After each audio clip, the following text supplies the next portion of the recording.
লন্ডনে বসে গুটি কয়েক মানুষের মাঝখানে সমাবেশে বক্তব্য দিলেই আমার রাজনীতি হয়ে যাবে, মাঝে মাঝে দুই একবার ফোন কল করে দুই একজনকে আন্দোলনে নামতে বলে এবং তাদেরকে ফিজিক্যালি বিপদগ্রস্ত করা বর্তমান স্বৈরশাসনের মধ্যে, এটাই কি তারেকের ভিশন? এটাই কি তারেকের রাজনীতির ধরন? বাংলাদেশের তারেক জিয়ার নামে একটা ফেসবুক পেজ আছে, এখানে যেসব কন্টেন্ট আছে অর্থাৎ যেসব পোস্ট দেওয়া হয় এগুলো আদৌ তারেক রহমান দেন না অন্য জামাত শিবিরের কোন লোকজন এটা দিচ্ছে তারেক রহমানের নাম করে, সেটা বোঝার কিন্তু কোনো উপায় নাই।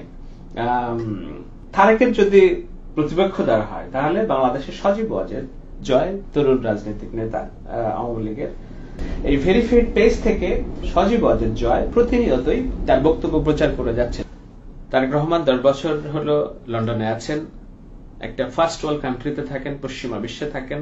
এই 10 বছরে আমরা তার কোনো ইন্টারভিউ দেখি নাই কোথাও। এই 10 বছরে ফেসবুকে নিজের একটা বক্তব্য আমরা দেখিনি। মাঝে মাঝে ভিডিও বক্তব্য দিয়েছেন তিনি, শুধুমাত্র বাংলাদেশের মানুষকে কেন্দ্র করে। কিন্তু বর্তমান বিশ্বের রাজনীতিতে শুধু বাংলাদেশ কেন্দ্রিক নয়। তারেকের অবস্থান কি? তারেকের বিগত দিনের কার্যক্রম নিয়ে সংশয় আছে কূটনীতিকদের মনে, বহির্বিশ্বের মনে। এই ফেসবুক ব্যবহার করেও যদি আপনি আপনার বক্তব্য তরুণ প্রজন্মের সাথে সরাসরি ইন্টারাকশন, সরাসরি যোগাযোগ স্থাপন করার সামর্থ্য যদি না থাকে, বাংলাদেশকে আগামী দিনের নেতৃত্ব কিভাবে আপনি দেওয়ার স্বপ্ন দেখবেন, নিশ্চয়ই এটা আপনার কাছে ভালো ব্যাখ্যা আছে।